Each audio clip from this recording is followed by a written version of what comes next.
Everyone thinks AI is going to replace hospitality, restaurant recommendations, itineraries, concierge desks. But the real luxury experience, it still depends on something technology can't replicate.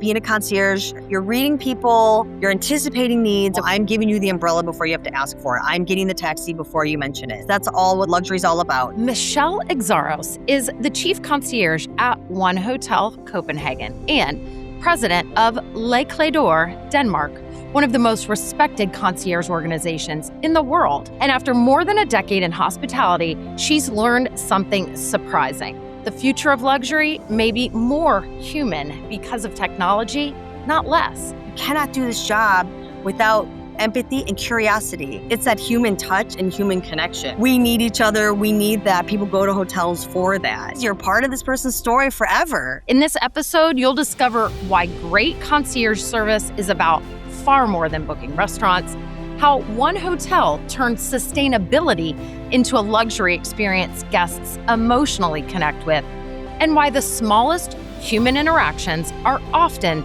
the moments people remember forever. I'm your host, Amy Wald, and this is your Conscious Check-In. Every great travel journey begins with a question.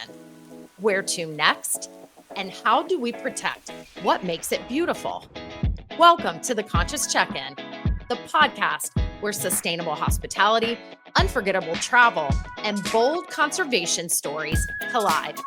I'm your host, Amy Wald, and this is your Conscious Check-In. Michelle, thank you so much for joining me. We have so much to talk about. You have so much rich experience, and it is nighttime for you. So thanks for spending your evening with me. Oh my God, of course. Like I mentioned, I'm a hotel nerd. I'm a hospitality nerd. And I love being a concierge, like all concierge. We love what we do. And so I would wake up at 4 a.m. and do this to talk about it. So I'm super excited to be here. Yes, I love your enthusiasm. So, Michelle, again, from the United States, but you have, European parents and you've lived overseas for about 14 years. Take us through your path into hospitality. What first drew you into the world of concierge, luxury hospitality? And when did you realize that this role was more than just booking restaurants and arranging transportation, so to speak? I think a lot of people have that misconception that oh, you're a concierge, so you book restaurants and buy flowers. And yeah, it is so much more. So I love to get into that. My journey, it's like everyone's journey. It's a long journey. But basically, yes, I grew up in Michigan and my mom's Danish. That's why I'm in Copenhagen. My dad's Greek American. So when I was small, I actually always wanted to be an actor.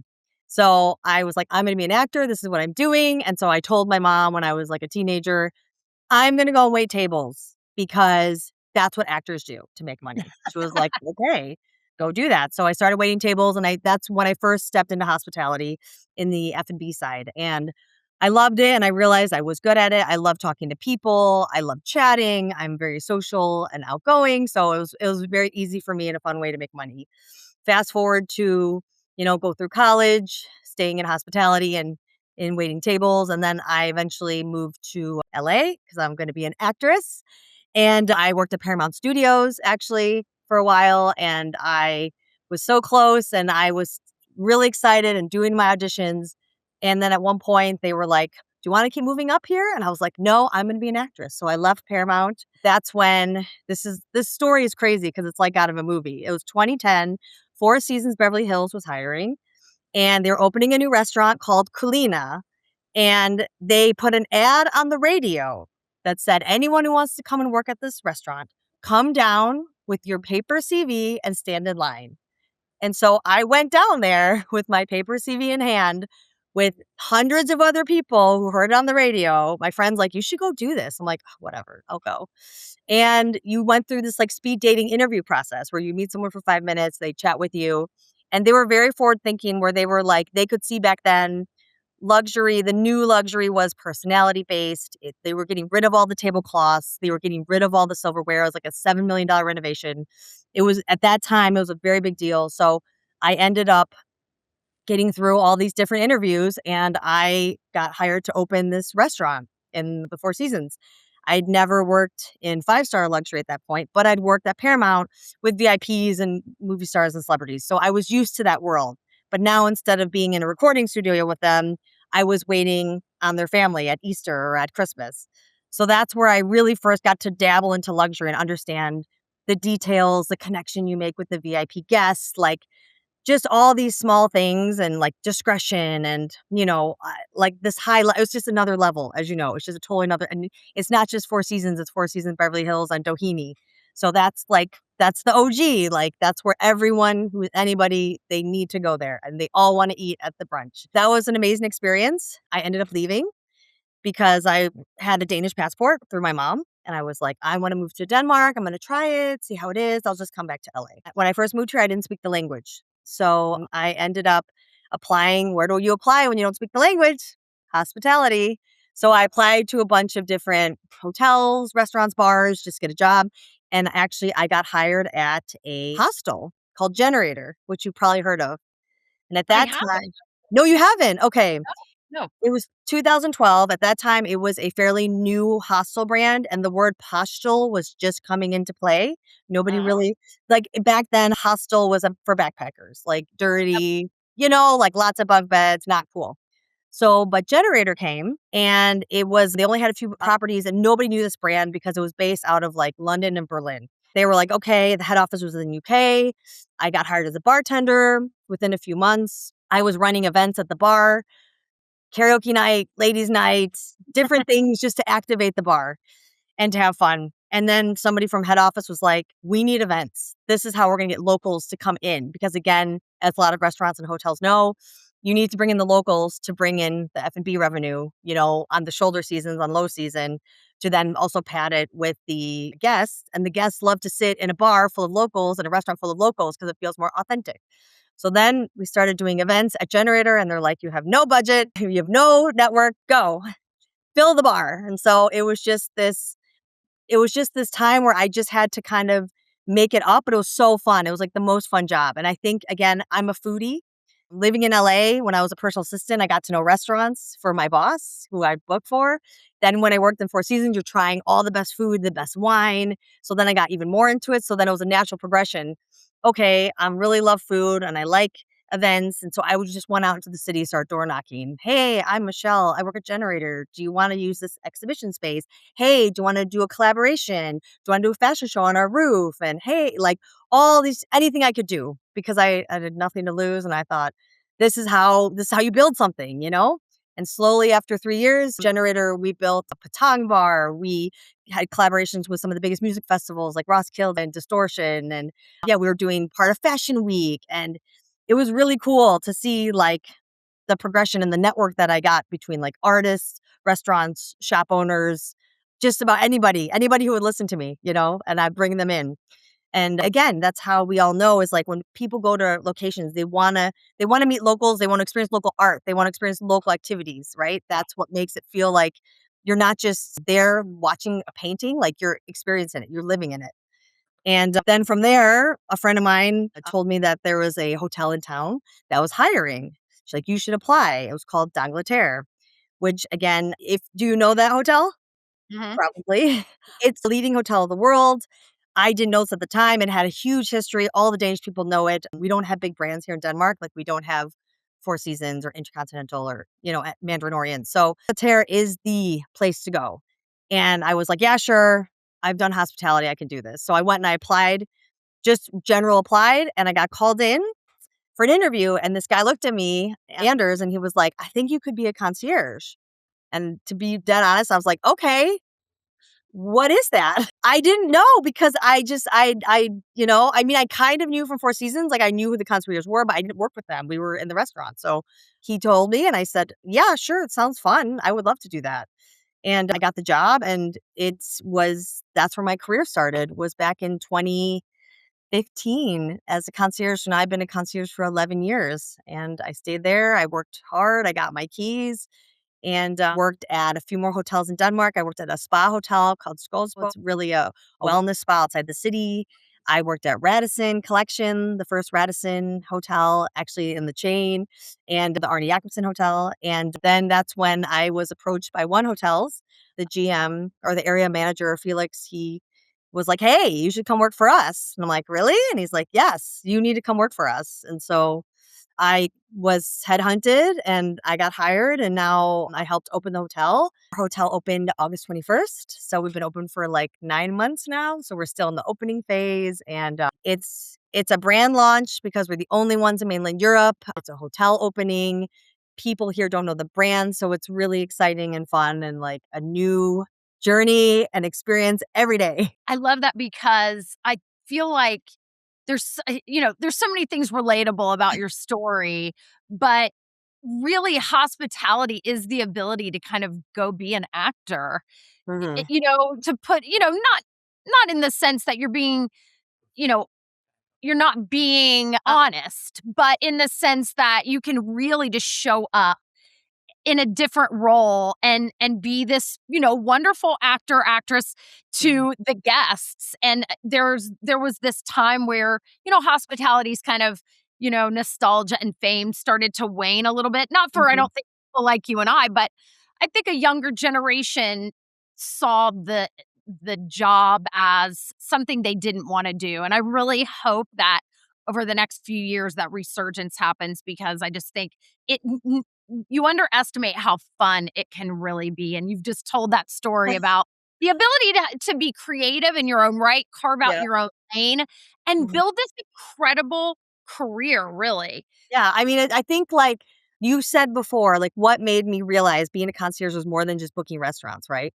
And it's like, it was so hard at D'Angleterre because they have such high standards. Like, it's a very high standard hotel. They have a huge reputation. Like, I remember, I think in the first 2 months or no, 2 weeks, some guy came up to me and listed off, like, 5 Michelin restaurants. Like, "What do you think of this one? What do you think of that one?" And I didn't know because I hadn't tried them. And he's like, "How can you call yourself a concierge if you haven't even tried the restaurant?" And you're just like, you realize like, wow, like I need to be a wealth of knowledge. And it was Yeah. super tough. But I think I realized, through all the hardship in the beginning, like I remember this one guest, her son was studying in Copenhagen and they were staying with us and they had to like say goodbye because he was leaving to go, like she was leaving to go home and he had to stay for the semester.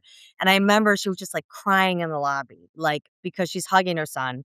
And he walked out the door and I remember she just looked like broken. And I remember I went to her and I'm like, I just hugged her.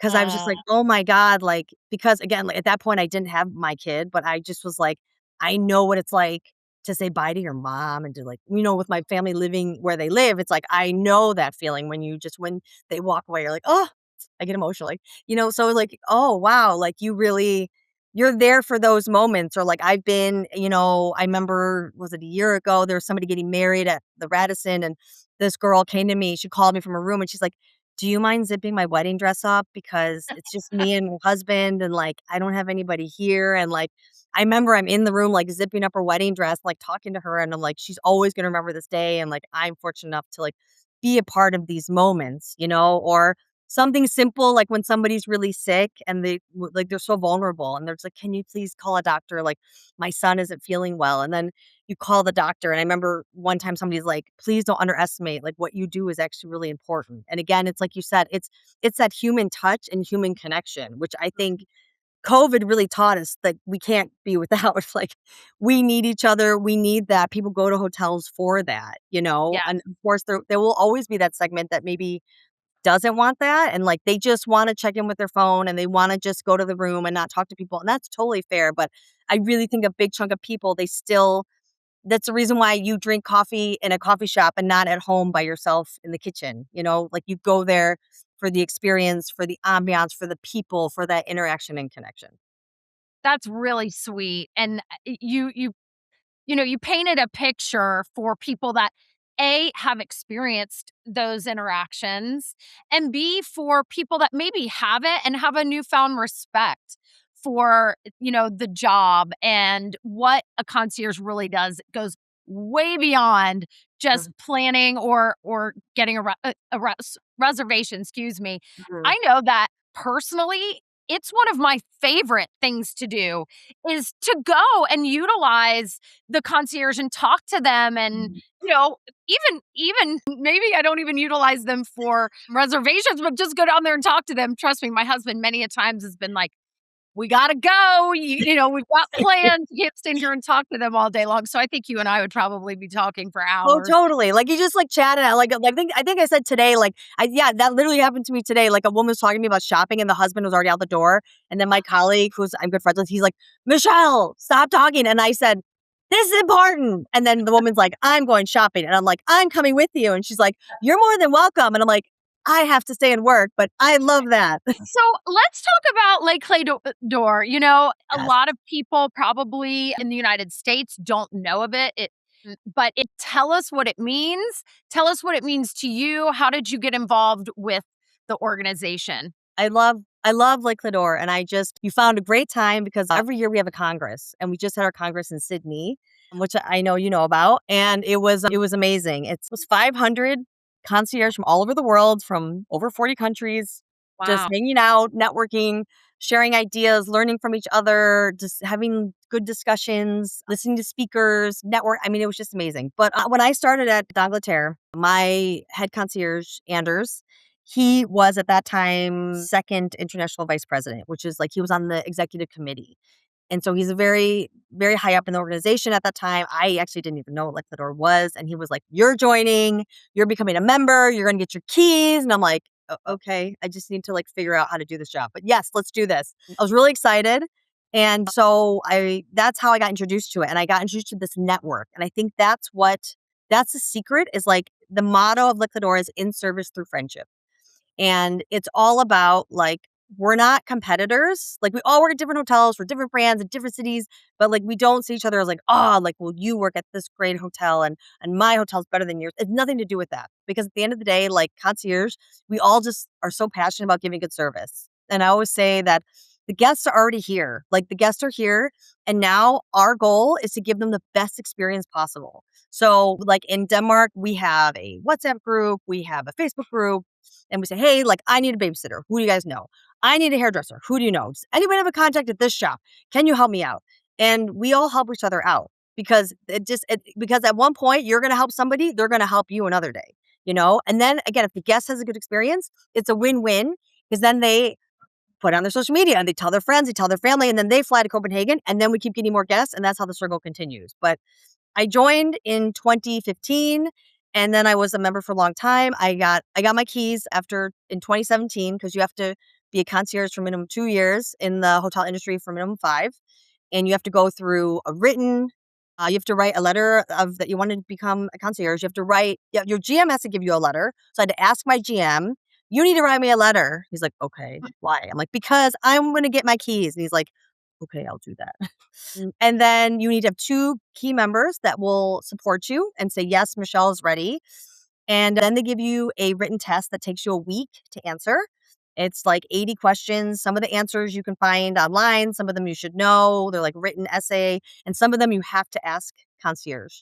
Like it's like, so you can't find the answers anywhere. You have to like use the network to like answer the tests. And then afterwards, the board will review it. And then you have oral presentation to present. And then if you pass all of those things, then you get your keys. So I got my keys.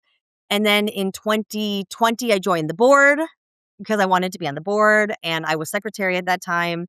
And then in 2023, I was approached by the president at that time, Ufa. He's like, did you ever want to be president one day? And I was like, yeah, one day. And he's like, that day is going to be today. I think you should run. And I'm like, okay. And so I ran, I was elected. And yeah, it's just been amazing. It's so amazing. And I have to say, out of all the sections, there's 40 sections. There's only 6 women presidents right now. And I'm Denmark's first woman president. So I'm very proud. Congratulations. That is Thanks. so incredible. What if, first of all, that's very flattering from whoever said you should be president. But what an incredible accomplishment. And I can tell how proud you are of it. And I would be too. So what does Les Clefs d'Or mean? So Les Clefs d'Or means so back in the days, it was a French organization. No, there was a concierge like all over Europe. It started in Europe. And then like they were just working. Like like all these different countries, like the Grand Budapest Hotel. People were just working. I always reference that movie and they're like, oh, I'm like, that's my job. So they were all working. And then some countries got together and decided we are going to form an organization, like an international organization. And Denmark was one of the founding countries. So our section is 89 years old. We're from 1937. So we've had concierge since 1937 in Denmark. But actually, we've had concierge longer because I found out there's the oldest audio recording of a concierge is from d'Angleterre from like 1910. I spoke to the historian in Sydney, which I think is so cool. Like, I'm like, okay, so we have proof that we existed for like a long time. Yes. So these countries came together, created this organization like Grand Budapest Hotel where they could all help each other. And then Les Clefs just started growing and growing, and it's going to be, it's, okay, this is where I have to cut because now I don't remember. Do you need like exact? Because I just wanted you to say the definition. I need to look that up. I don't even Which know. is just the golden key. Well, yeah, it is the golden key. Yeah, sorry. Okay, No, so I'll start over. So yeah. you don't have to start over. Okay. Well, the definition is yes, golden keys. Le Clefs means golden keys, and our motto is in service through friendship. So you have all these different sections around the world. The sections are divided up into zones. Denmark's a part of the Scandinavian zone, which includes Denmark, Sweden, and Finland. And Norway falls under Sweden because they don't have enough members to be their own section. And we're very excited. We have a affiliate in Iceland who will probably get his keys next year, which is really great. And he'll fall under Denmark because you have to be 10 key members in a country to be a section. And if you aren't, then you have to kind of go under someone else's section. Okay. Yes. And I don't know, for me, when I hear Les Clefs, it sounds so elegant. It's French. I love everything French. But then when you hear the translation, the golden key, but then when you hear what it really means, it makes it so, relevant, and it makes it so personal, really. What did you say? Community through friendship? In service through friendship. That's the motto. Service through friendship. Yeah. That's really beautiful. And it really is what a concierge is. I mean, it's just so much more, like we've talked about. So, okay, let's move into really one of the hottest topics in every industry in the world, really, but especially in hospitality, and tourism. Every conference I go to, AI is dominating all of the programming. And I think that, as you mentioned before, we are, of course, going to see a segment of the hospitality industry that wants something touchless and, all of that novelty. But I know for myself personally, I'm pushing back on it. I really value that connection. So, as you use AI, I'm sure you're using it maybe to help build itineraries, find restaurants, hidden gems, as we kind of talked about. But, information is not the same as intuition. It's not the same as trust or taste. Where do you think that the human concierge will always have the advantage? That's a great question. I would say again, like, first off, I'm not anti-AI, and it's like, I love technology. And I remember, like you said, like a few years ago, it was really big a few years ago, and everybody was like, oh, AI is going to take all our jobs and everyone's going to get fired. And I was just like, hold up. Not that that's funny, but Yeah, no, but like, because people were really freaking out. And I was like, oh my God, Michelle, like, are we going to get fired? And I'm like, no, and I wasn't worried because we talked about a lot in Le Clefs, and we said like, hey, like, what are the differences? And even this year, it was this whole set. We had a whole education day, and part of it was the indispensable concierge. Like, what do you do to make yourself really valuable? And it's interesting because, again, like you said, I even said this to a boy I was training today. A lot of our job, yes, it's hospitality, it's service, but you're almost like you're like a psychologist at the same time. Someone walks in the door, and it's like, I feel like I've been doing this long enough that when you walk in, I already know if you want to be chatty, what country you're coming from, what you're about to ask me, how quickly I should move you along, or you can just read a person, right? Body language and everything in it. And even if you tell me, oh, like, I really want to go eat at like, Noma. This happens to all people say, I want to eat Noma. And I look at them like, okay, so are there any allergies or dietary? Oh yeah, I don't eat this, and this. Okay, well, you do realize it's like many courses, and you realize like it's a set menu, and and you do have two small kids with you, and it's one price, and it's 4 hours. Really? I don't. Okay, well then let us find something but it's like, I already knew that, but you have to get the guests there as well. And again, like AI will never do that. And it's this whole thing of like now, and again, in this age, it's like being a concierge, you're reading people, you're anticipating needs. Of course, that's all what luxury is all about. I'm giving you the umbrella before you have to ask for it. I'm getting the taxi before you mention it. But it's also about knowing the people and having the network. Like this woman today was like running by and said, "Oh, I really want a natural organic beauty supply shop. Do you know any?" And also I was like, "Oh my gosh, I know this amazing place. It's right by my house. It's a woman. She used to be a lawyer. She now makes all her own products. Like she knows where all the essential oils come from. It's all natural based, all organic. She can trace all the origins." And she was like, and again, it's like you have to know these things, and you have to not only know them, you have to be able to know it very quickly because people's attention spans are much shorter now than they were 10 years ago. Right? Like you were saying, 10 years ago, people would come and they wouldn't know as much. They didn't maybe Google as much. They didn't have as many lists. They didn't have as many, there weren't as many bloggers. There weren't any TikTokers, so d'Angleterre, they would come up like, okay, what should I do? Now they go, okay, well, ChatGPT tells me I should do this. And my friend was just here and she said I should go here. And then this is what I found on Insta. But what do you think? So now we've gone from being we're the curator, but we're also the filter. Because like you said, we have 40 million choices. And everybody wants to find the hidden gem, but not the hidden gem that 40,000 other people found. So you really have to think about, and very quickly on your feet, okay, where can I send you that would really wow you, something you didn't expect, And if you take too long, they've already Googled it themselves and they found it and they booked the table. Oh, okay, I found, yeah, I don't walk to the metro. Okay, bye. So you really have to catch people, and be quick on your feet. But again, it's a sense of reading people. It's a sense of having, like AI will never know the owner to that shop that I'm talking about. They'll never be able to tell you the backstory about her because she's not all over the place because she's a small niche woman, one woman show, right? They'll never know how to open up a department store after hours because they don't know the store manager, right? Like they don't know exactly how many steps maybe to this restaurant and like the ambiance and how it's going to smell and how loud the music is. And that's what we know because we've been there. We've met the managers. We've asked the right questions and we know what's capable. We know there's a private room in the back that they don't put online, right? Like these are the things that AI will never, in my opinion, replace. That is so perfectly said. And it really boils down to AI is never going to have a point of view.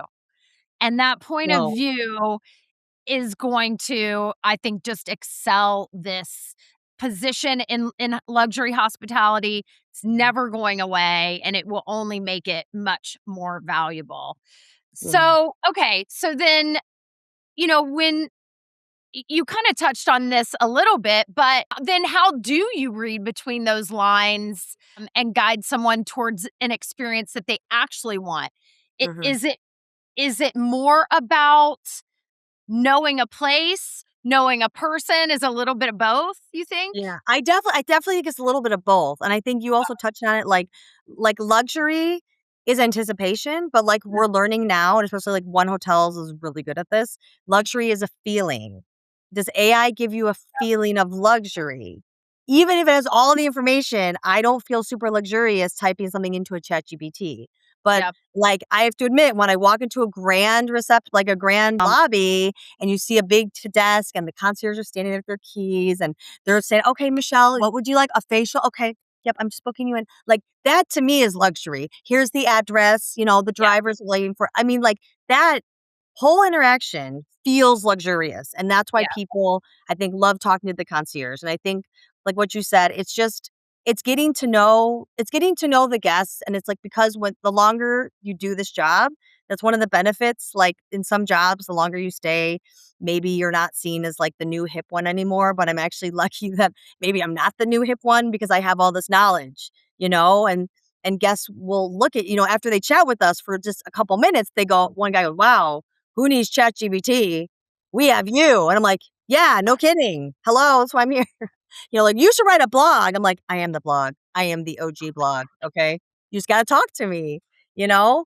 But I think it's just, again, like being in the job and like kind of understanding and like seeing again, like it's almost like this new luxury versus like older luxury. Like there's or maybe traditional, I mean, I don't want to call it old, like traditional luxury. Like there's people that come into One Hotels and again, it's activation based. It's about day life and nightlife and all the nature and sustainability. And it's like, if you're not into that, some people really value the traditional luxury, gold awnings, marble floors, grand receptions, suits, white glove. Like they read to them, that is luxury. And I can't sit and tell them that they're wrong. It's just that's their opinion. So that's where you also need to pivot. And when I Yeah. meet my guests, I have to realize, who am I talking to? What are they looking for? And like ask the right questions to then guide me in my toolbox and be like, okay, I do love this one restaurant, but I think it's going to be too modern. I need something maybe that's a bit more traditional. Oh, the menu here is too limited. It's amazing, but and that's where I tell people, they always say, "What's your favorite restaurant?" I'm like, "That's a hard question." I go, "I love this restaurant, but you have to look at the menu, because if you don't like what's on the menu, it doesn't matter what I say. If you can't eat anything, it's not a great restaurant for you." Yeah. Right? So it's really getting in their shoes, and the best advice that I was ever given before I was concierge was, make sure you're recommending what the guest wants, not what you want, Want. That's really good advice. right? That's just like good life advice, right? Because I think we all like Especially to subconsciously do people. it. Yeah, we don't Yeah. need to. Like we're just like excited about a place, and it's like we all Mhm. do it. And we have to Yeah. really kind of step back and be humble and be like, okay, like I think too, I was going to say with luxury, the one thing that nobody can buy more of is time. Yeah. Time is so valuable, and I think that's where we really take that seriously. So it's like they're like, "I have 3 days. I have been waiting all year to go on this vacation with my family," like, "And where am I gonna go?" And it's like, as a concierge, you wanna make sure that you do not waste their time. You do Yeah. not send them to the Yeah. wrong restaurant. You do not send them to a street that's not gonna have that really cool vintage shop on it. You need to utilize that because you want them to maximize their time, right? I mean, and that's where I also think luxury is knowing and appreciating that and really understanding that that's important, and it doesn't matter where you stay, how much money you have. Nobody can buy time, you know, and that's where Such you can use the concierge. such a great point. Mm. And I think everybody listening can relate to, we're all so busy now, especially after the pandemic. Things have gotten even busier. So Mhm. those moments of time, especially when on vacation and holiday, you want to maximize those and do exactly what you feel like is the right fit for you. Okay, so you mentioned a little bit about One Hotel. You're at One Hotel. I mean, truly one of the, I think, most game-changing brands ever in the history of hospitality, if I say so myself. I mean, yes, iconic brands like the Ritz and Four Seasons and all those others, but this is the One Hotels really took a risk. Mhm. It is a luxury experience, whether or not it's about nature, it's very luxury, different kind of luxury, like you're Mhm. saying. So let's talk about, how does being one of the leading sustainable luxury brands in the world that's delivering a high level experience, but based off of something very different than ever before, Mhm. how do you balance, sustainability, which some people would kind of look at as you have trade-offs, Mhm. but how do you help guide them towards something more thoughtful without feeling like it is a compromise? Or how do you redirect them and, help them really pause or suggest a better choice? Yes, I think that's a great way to frame it. And I remember like going from somewhere like Four Seasons d'Angleterre, which is like traditional luxury, which I still, again, like I have a soft spot for Four Seasons. I always Yeah, will, of course. But is like, and then going to One Hotel, and I left the States before they were around, so I didn't even know the brand. And I'm like, okay, yeah, nature, sustainability, cool. Like I wouldn't know what I was getting myself into. And it was just so interesting because when we opened our doors, the loyalty from the guests is like off the charts. Like they were just so pumped. They're so excited. Oh my God, there's a one here. Oh my God, I was so excited to hear about that. There's a one. And what I've learned working there, it's all about, and I think we've talked about this, it's like storytelling, number one. It's all about storytelling, and it's no shaming, but suggesting, right? Yes. And I think my idea too is like, well, how can we be sustainable and like offer 5-star? Because at the end of the day, people still want luxury. And I totally get that. Like when I go, I don't want to think about how much water I'm using in the shower. I don't want to have to think about where my toilet paper is coming from. But that's where One Hotel is very clever, and they like put a shower timer in there. So if you want to, you can time your shower, but you don't have to. If you want to, you can hang up your towels. And they say that, but you don't have to. We are paper smart, not paper free. And I say that all the time to our guests because we don't want to set unrealistic expectations. And again, in Copenhagen, everyone's already sustainable. So again, Yeah. even doing it here, like we quickly realized like you can't toot your horn because everyone's doing like pretty sustainable here. But at the end of the day, it's guiding the guests by making the right choices, but you do that with the storytelling, right? Like explaining on the breakfast buffet, which seems insanely big. We have a second life dip of vegetables that weren't used yesterday. We have banana bread from bananas that weren't used. We have locally sourced coffee, like from a local producer. I mean, not like the coffee beans, but like the coffee. The coffee shop is here, yeah? We're using baked goods from a local bakery owner across the street and not buying like boxes of frozen ones from an undisclosed location, right? So you need to like let people know the honey on our buffet is from a beehive that we have purchased. It's called Booby and it's in the botanical garden. And we use that honey to make candies with the local candy shop down the street. We use that honey in the bar. We use it on the breakfast buffet. Like all these little things. We tell them we're paper smart, so there's chalkboards in the room. And, it's just this explaining to people why we do the choices that we do and that they're not arbitrary. But I also think it's the follow through. Like the greenwashing is not there like I've seen in other hotels where they're like, oh, we're so sustainable. But behind the scenes, there's a ton of paper and we're not sorting our trash and we're not following, traceable like where products come from, right?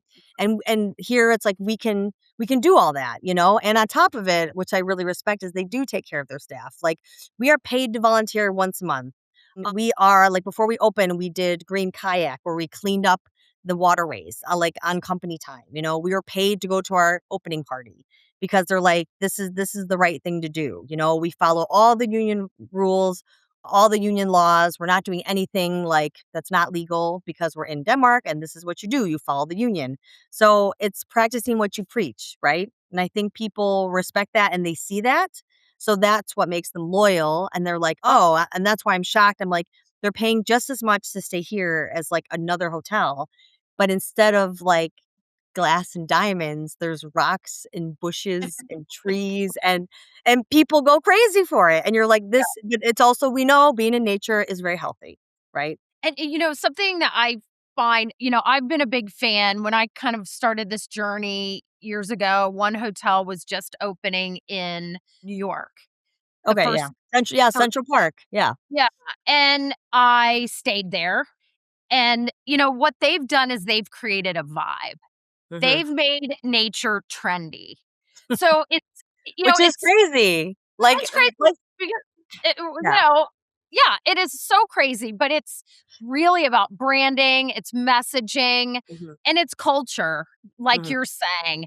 It's very hard to slap true sustainability on to an organization, but if you build it from the ground up, and everything is just meaningful, then it automatically translates, and your teams want to be on board and they want to do things the right way. And then that translates to the guest mhm. without having to wag your finger at them Yes, and teach yes. everybody something. They just naturally want to be a part of, that what's going on.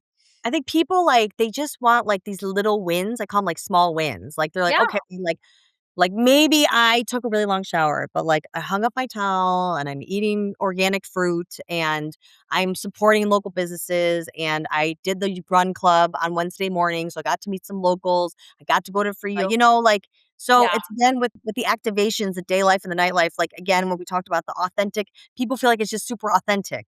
And it's like when you go Yeah. to the one hotel, like, when you come to my hotel, it's full of Danish and Scandinavian design. Like, they did not buy we did not get boxes of furniture from some undisclosed place. Like, when you walk around, you're like, "Oh, that's Fritz Hansen, that's Arne Jacobsen, that's, Louis Paulson." Like, all the Danish people I work with when we were putting together the rooms, like, "I know this chair, I know this lamp." I'm like, "Yes, they're all Scandi." Because we're in Scandinavia, and then in Tokyo, if you look at the pictures of Tokyo, which looks sick, I'm like, you can tell, like, there is a Japanese vibe, there is an Asian vibe, so you feel like you're in you feel like you're in Tokyo. You don't feel like you're in New York or Copenhagen or Hawaii, right? I think it's important. Yeah, that's a really cool aspect about it too that I hadn't thought about. The only other one I've stayed in outside of, well, it's not really outside of the States, but is in Hanalei Bay.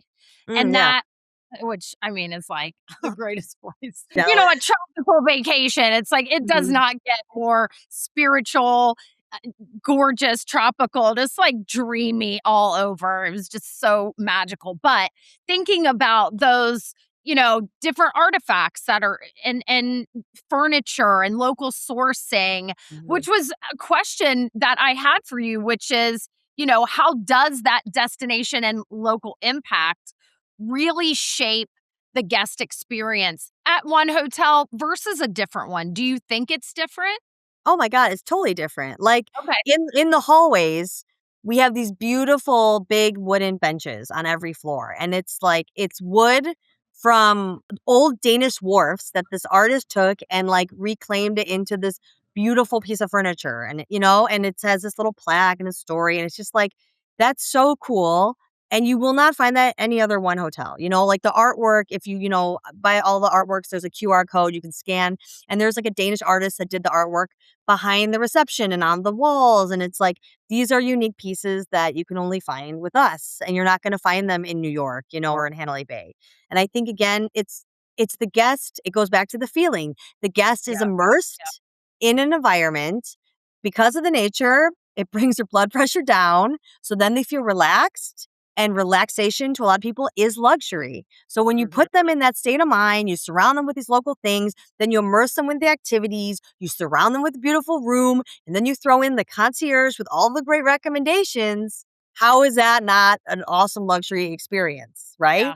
The new Def luxury experience. I think that's what people are looking for. And it's something like you said, it's new, it's different, it's exciting, talking to people, they're excited the hotels in Copenhagen because we haven't had a big hotel opening in many years. And again, it's a global brand. It's very different than what we have. And that's what I also like. Like one hotel is not trying to be somebody else. They're not trying to be, the Ritz. They're not trying to be Six Senses. They're just being one. And that's why Yeah. people stay there. And, something else I find interesting because they have successfully curated a brand, Mm. the merchandise, like, the candle is my favorite. I Oh have my to god. admit, I have Favorite. it on subscription. I had to pause it because I was like, "Okay, I can't afford this candle, like, every month," but it is my favorite candle. It takes me, I mean, not only is the scent just alone amazing, but it takes me back to every stay I've had at one Yep. hotel, and if you can do that with a guest, you have totally you have figured out the formula, and that is the winning formula. So, that I thought is genius of them. But okay, so let's talk a little bit about like a career highlight or a guest story that really, I mean, you mentioned a couple earlier that were really powerful, but is there any other one that was a guest request that, you either felt really challenging or, when you delivered it, it was just one of those career highlights for you? Yeah, I know people ask that. It's like, oh, there's like so many. Yeah, there's like so many random ones, but the one that I'm thinking about, it happened, I want to say like maybe 3 years ago. I was at Radisson. It was so random. This guest like came to me and she was like, she came with a CD in her hand, I think it was, and she goes, I have this CD. My kid is sick, and there's an image on the CD that I need to look at. And there's a doctor flying in from another country because he's the only one who can read this. I mean, it's like, again, out of a movie. Like, he's the only one who can read this image. I need you to find a computer with a CD-ROM. Easy, right? Except it's like 2023. And I'm like, okay, sure. Let me see what I can do. And I start looking, I realize like none of the computers at my work have a CD-ROM anymore. I start writing in my group chat. Nobody has a CD-ROM. And I'm like, oh my God. And this is serious. Like she needs this because this doctor needs to be able to, read this because like this will determine whether or not her kid has cancer. And I'm just like, oh my God. And the doctor is coming in. Yeah, I know. And the doctor's coming in like, was it the next day? And I'm calling like all the private doctors I know, and he's calling like local hospitals. And of course, there's a security issue because a lot of companies don't want you bringing in like USB drives and CD-ROMs into their computers because they're worried about viruses. So like these hospitals were like, no, we don't have it. And even if we did, you're not going to be able to use it. And you'd have to bring the CD there. And I'm just like, this is crazy. And I remember just writing everyone I know, and I'm like, I need to find this. And luckily, somehow, what was it? I think it was somehow there's somebody that I knew that had a old laptop, like super old. And they're like, it has a CD-ROM. I'm like, I need this laptop like yesterday. I need it. And so I got the laptop. They brought the laptop I brought it to the hotel. I met the doctor. And I remember I was like, we put the CD in. I was just like standing next to him, like watching him, like, what is going to happen? This is so wild. And he was like, yeah, like the kid like didn't have cancer anymore. So it was just like, it was really, that was nice. So to me, like it's moments like that that I think are just like you said, it's like it's out of a movie. It's like crazy, and I think like you said, I'm really passionate about young people in hospitality. I think it's an amazing job. I think a lot of countries and have really put it on the back burner. They haven't paid attention to it. And they don't like it's one of the fastest growing industries. Like I saw something on Instagram about how it's gonna have so many million more jobs and countries, it's one of the biggest like drivers and growth and GDP. And it's just like, why are we not paying attention to this? Like, why do we not have more skilled workers? It's also the job where, as you know, like you never have enough trained people. There's never enough people that it's so hard to find a good concierge. It's so hard. Every country I talk to, it's so hard. You can find people, you can train them, but it's so hard to find people who actually know how to do it.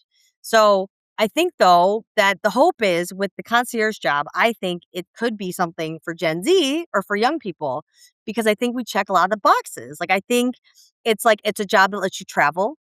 It's a job that's different every day. You can potentially work from home.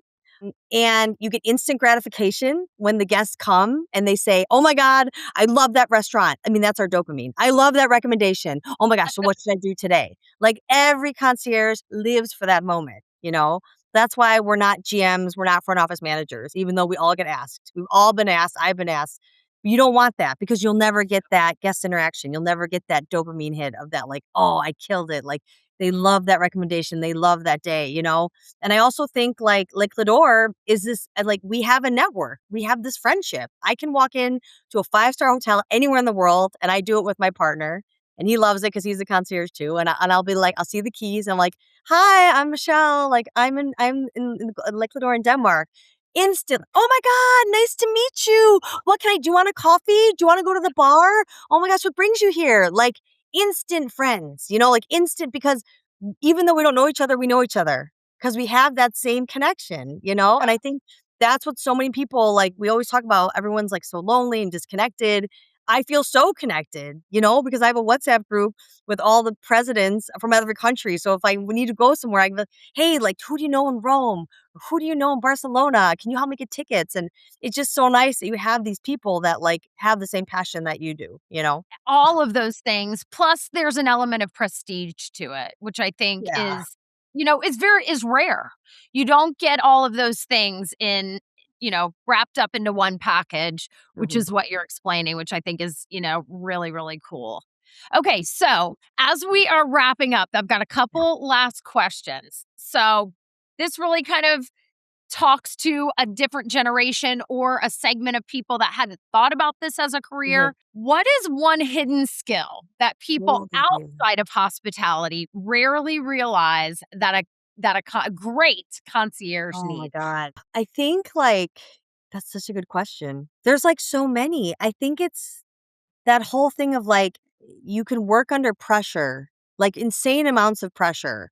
And it's like you're you're helping the guests in like that psychology way, but you also have to be like really efficient and you're also training like and you're always like teaching on the job like your colleagues. And it's like as we know in hospitality, like I work with a ton of young people.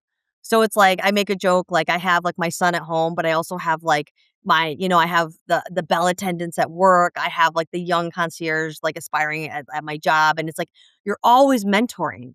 You're always mentoring. So it's like the patience with them, patience with the guests. like keeping your cool, like in a stressful situation, like when, like when you get yelled at or like, if a guest is angry and like you can't yell back at them, you can't lose your cool. You just have to be chill and you have to just kind of roll with it. And like you said, just being creative and like not letting, of course, like your personal life kind of get into these things. But I think it's also like the empathy side. Like empathy is, you cannot do this job without empathy and curiosity. Like Mm, if you don't like people, like do not come near hospitality. Like don't do it. Like find the thing you're good at. You have to like people. You have to be curious. Like what's their story? Like what makes them tick? Why are they cranky right now? Or why did they love that restaurant? And how can that lead you to like the next breadcrumb that's going to like help them along the way?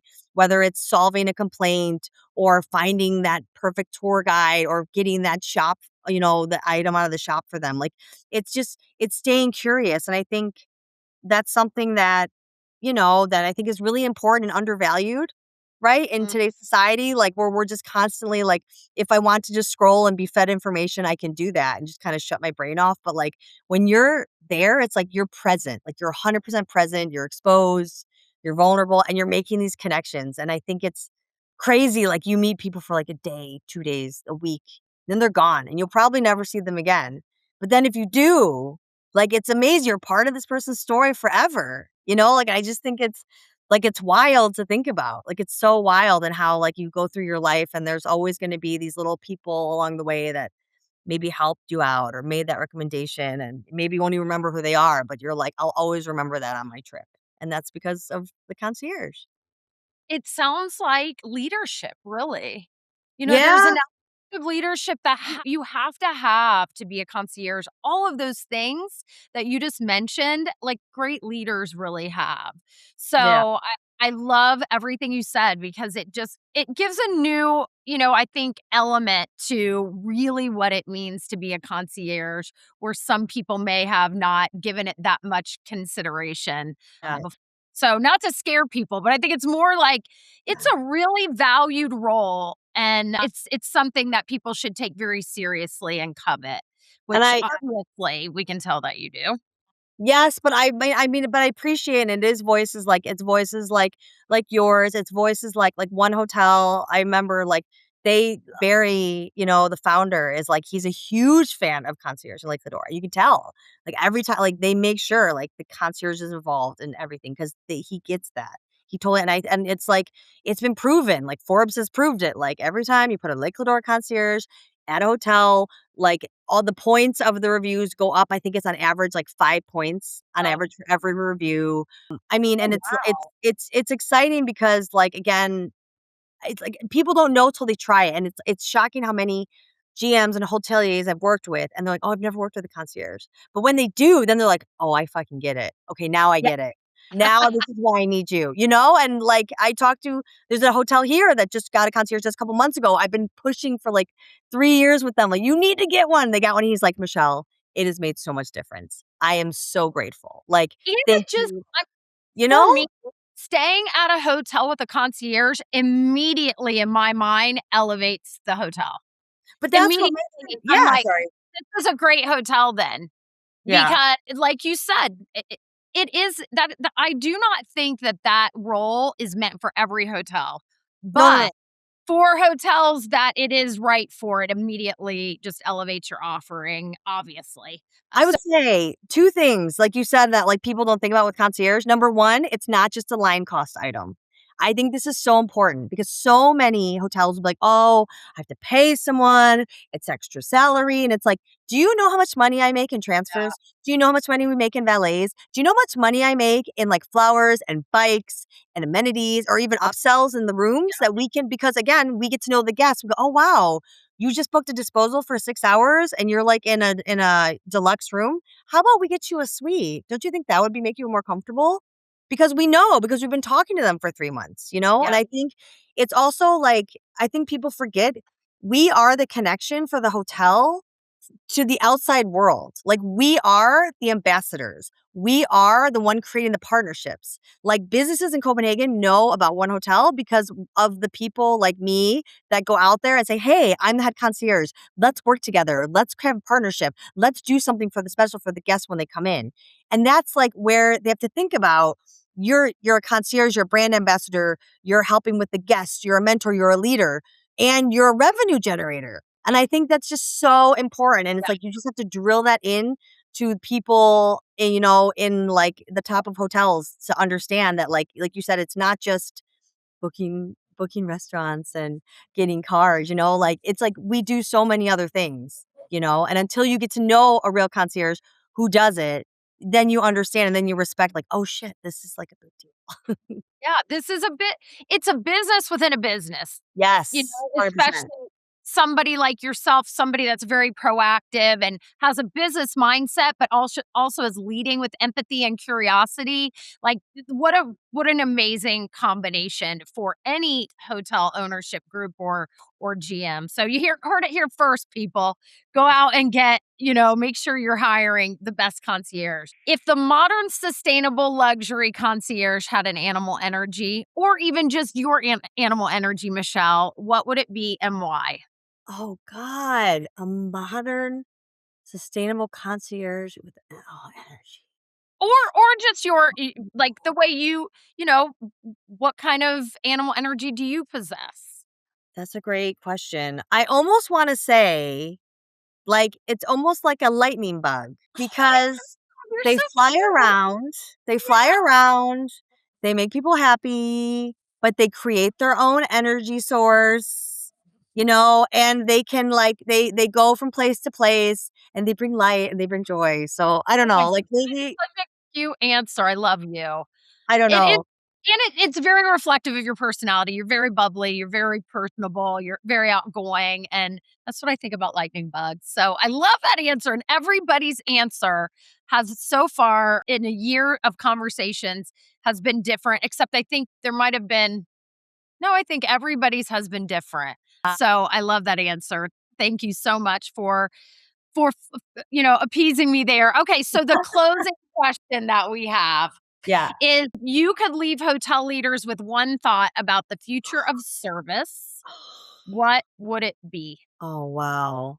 That is a big one. Stay curious and lead with empathy, Love it. Love right? it. That's great. Yes, that is a perfect way to end it, because we all know that, like we said, great leaders have those kind of qualities. Yeah. Michelle, I can't thank you enough for spending your evening with me. And I'm hoping to be in Europe in October, and I'm hoping to Really? meet You have you. to So come visit. You have to come I visit. will. And Yeah. everybody, we will make sure that we connect you with Michelle so you can learn more about her work and Les Clefs d'Or. And Mhm. we thank you for tuning back into the Conscious Check-In. Please like, subscribe, and leave us a comment. That's the way that we can continue bringing these conversations to you. So we will see you on the next episode. That was your Conscious Check-In. Don't forget to subscribe, share, and let us know who you'd love to hear from next. Until next time, travel deeper and stay inspired.